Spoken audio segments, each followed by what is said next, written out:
നമസ്കാരം കൂട്ടുകാരെ, പുതിയൊരു വീഡിയോയിലേക്ക് എല്ലാവർക്കും സ്വാഗതം. നമ്മളൊരിക്കൽ സുൽത്താൻ കാബൂസ് ഗ്രാൻഡ് മോസ്കിൻ്റെ എക്സ്റ്റീരിയർ ഭാഗങ്ങളൊക്കെ കണ്ടിരുന്നു. എന്നാൽ നമുക്ക് അതിൻ്റെ ഇൻറ്റീരിയർ ഒന്ന് കണ്ടു നോക്കാം. ഓക്കെ, ഈ കാണുന്നതാണ് സുൽത്താൻ കാബൂസ് ഗ്രാൻഡ് മോസ്കിൻ്റെ അകത്തളങ്ങൾ. ഇതൊരു വിശാലമായ നടുമുറ്റമാണ്.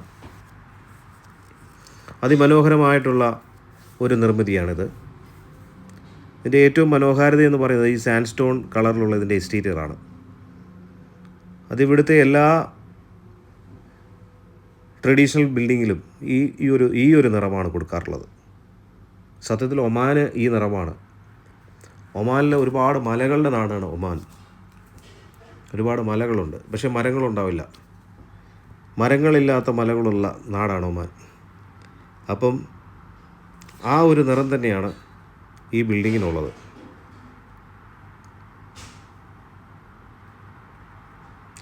മാർബിൾ കൊണ്ടുള്ള ഫ്ലോറിങ്ങും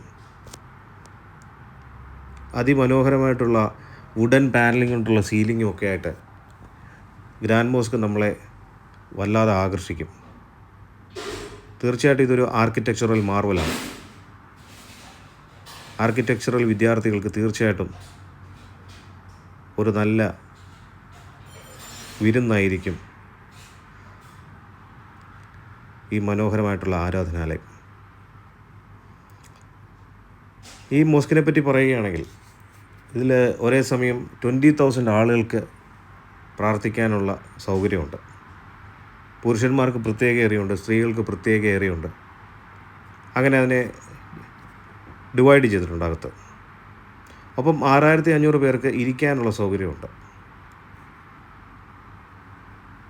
ഇതിനകത്തിൽ ഏറ്റവും വലിയൊരു കാർപ്പറ്റ് ഇവർ ഇൻസ്റ്റാൾ ചെയ്തിട്ടുണ്ട്. ആ കാർപ്പറ്റ് ഇറാനിൽ നിന്നും കൊണ്ടുവന്നാണ്. ലോകത്തിലേക്കും ഏറ്റവും വലിയ സിംഗിൾ പീസ് കാർപ്പറ്റ് എന്നാണ് പറയുന്നത്.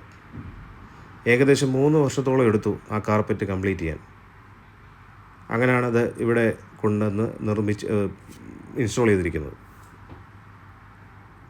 അതുപോലെ തന്നെ ഷാൻലിയർ, ജർമ്മനിയിൽ നിർമ്മിച്ച ലോകത്തിലേക്കും ഏറ്റവും വലിയ ഷാൻലിയർ ഈ മോസ്കിലാണ് ഘടിപ്പിച്ചിരിക്കുന്നത്.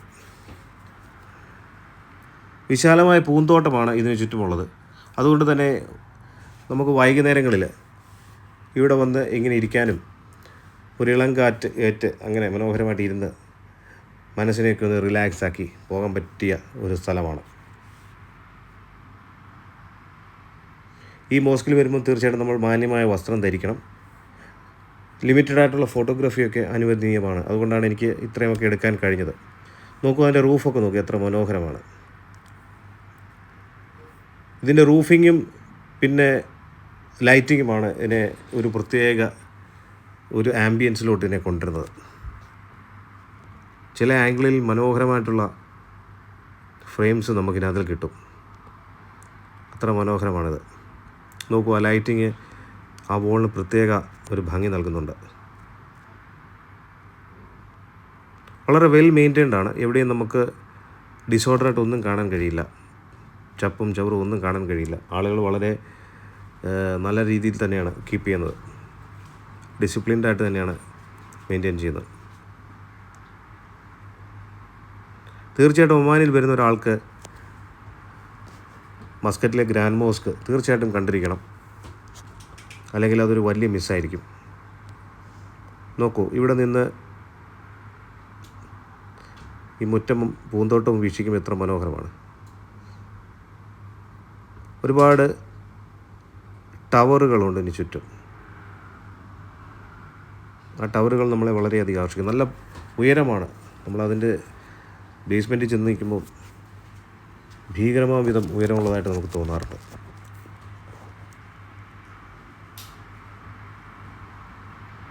പൂന്തോട്ടം വളരെ മനോഹരമായിട്ട് അവർ കീപ്പ് ചെയ്തിരിക്കുന്നു. ലോണൊക്കെ വളരെ വെൽ മെയിൻറ്റൈൻഡ് ആണ്.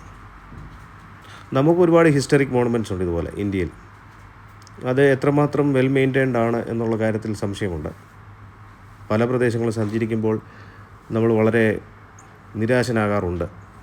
അതിന് ചുറ്റും ചിലയിടത്തൊക്കെ മാലിന്യ കുമ്പാരങ്ങളും ഒക്കെ കാണാറുണ്ട്. പക്ഷേ ഇവരെ സംബന്ധിച്ചിടത്തോളം ഇവരത് വളരെ വെൽ മെയിൻറ്റൈൻഡ് ആയിട്ടാണ് കീപ്പ് ചെയ്യുന്നത്.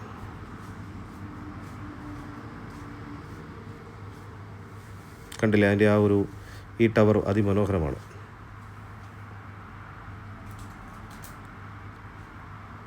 പൂന്തോട്ടവും ലൈറ്റിങ്ങും ടവറും ഒക്കെ ചേർന്ന് നമുക്ക് മനോഹരമായ ഒരു ദൃശ്യവിരുന്നാണിത്. തീർച്ചയായിട്ടും ഒരു ദൃശ്യവിരുന്നാണ്.